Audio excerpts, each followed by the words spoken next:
Hi, today I'm in front of me Doogee T20 and I'll show you how to change screen recorder sound settings on this device.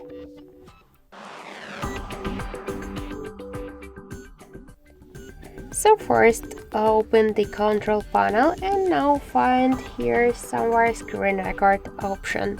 Hold it for a while and before the starting your screen recording you'll see here record audio switcher. Now the switcher is turned off, so this means that you'll record only mute videos. If you wanna record, for example, the device audio, some medias, just click on the switcher. Now we could select device audio or the microphone if you want to command something, or also we could use the device audio and microphone together. After that you could click to the start button and to start the screen recording.